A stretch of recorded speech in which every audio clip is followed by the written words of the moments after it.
जय माता दी। हर हर महादेव। दर्शकों, गए पाठ में हमने जाना माँ नौ दुर्गा के तीसरे स्वरूप के बारे में। अब जानते हैं माँ दुर्गा के चौथा स्वरूप यानी कि माँ कुष्मांडा जी के बारे में। कहा जाता है माँ कुष्मांडा के स्मित हंसी की वजह से ब्रह्मांड की उत्पत्ति हुई थी।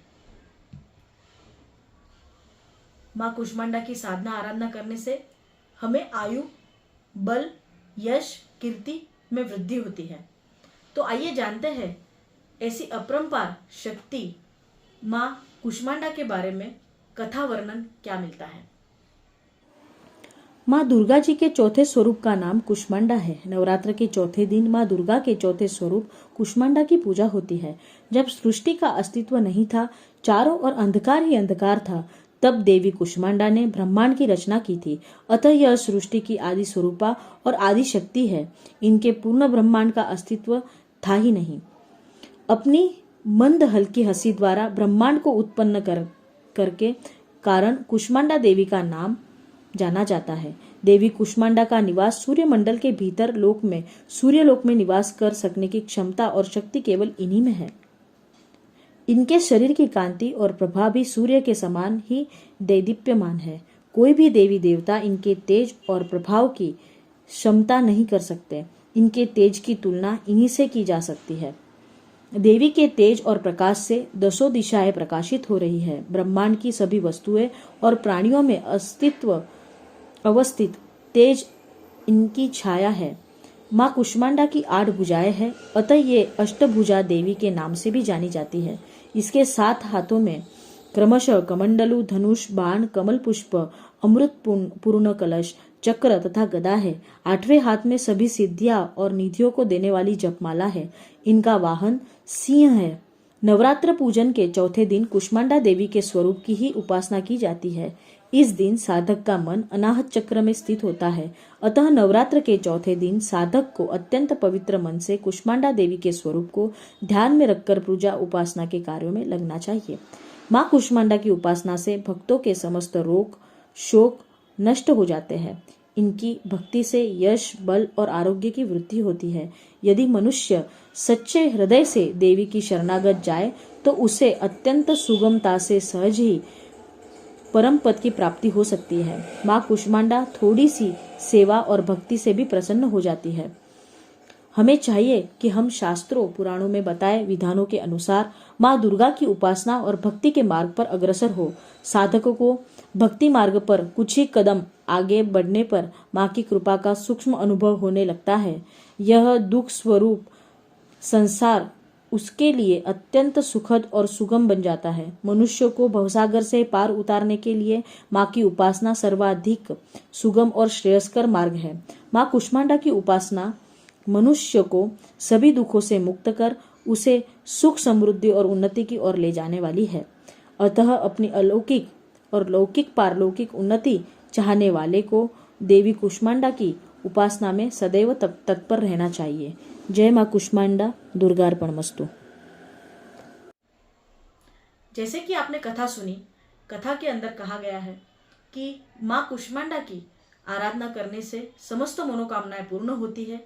अतः माँ दुर्गा के चौथे स्वरूप माँ कुष्मांडा की प्रार्थना कैसे करें और क्या है उनकी प्रार्थना, आइए जानते हैं। सुरा संपूर्ण कलशम रुधिरा स्मृतमेव च दधानाम हस्तपद्माभ्याम कुष्मांडा शुभदास्तु में। आपने जो प्रार्थना सुनी ये आपको इस दिन 108 बार मंत्र अवश्य करना चाहिए। यदि यह मंत्र करने में आपको दिक्कत आती हो, संस्कृत होने की वजह से आपको यदि यह कठिन लग रहा हो, तो आप माँ दुर्गा के इस मंत्र का भी पाठ कर सकते हैं। ओम देवी कुष्मांडे नमः। ओम देवी कुष्मांडे नमः। इस मंत्र का भी आप जाप कर सकते हैं। स्तुति इस प्रकार है।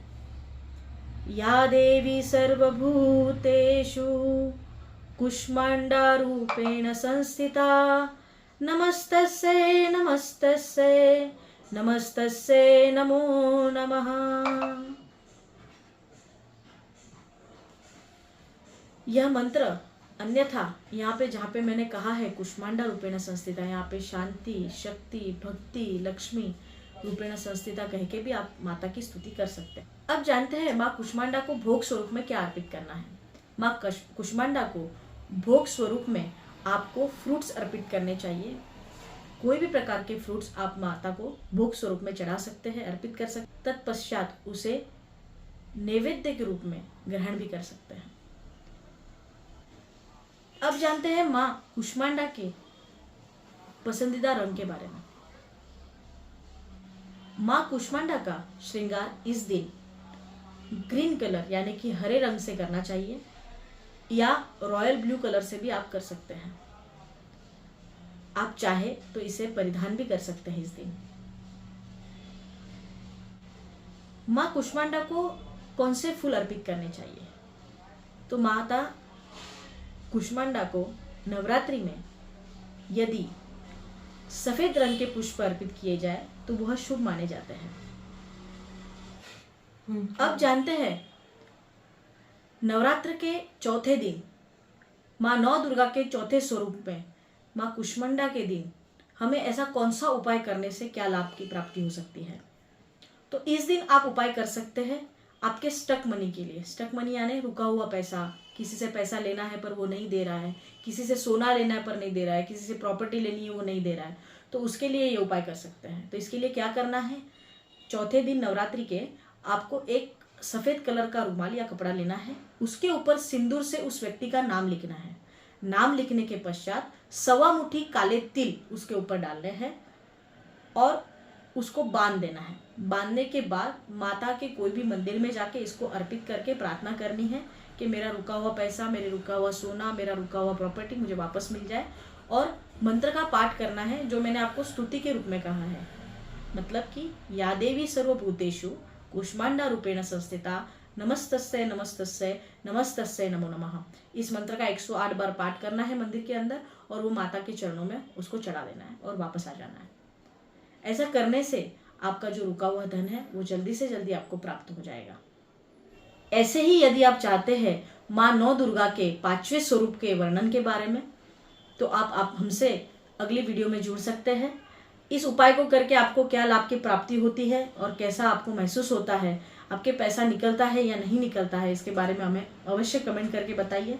और कल के उपाय के लिए यानी कि 5वें दिन के उपाय के लिए हमसे अगले वीडियो में ज़रूर जुड़िए। माँ कुष्मांडा आपकी सभी मनोकामनाओं को पूर्ण करे, ऐसी मैं प्रार्थना करती हूँ।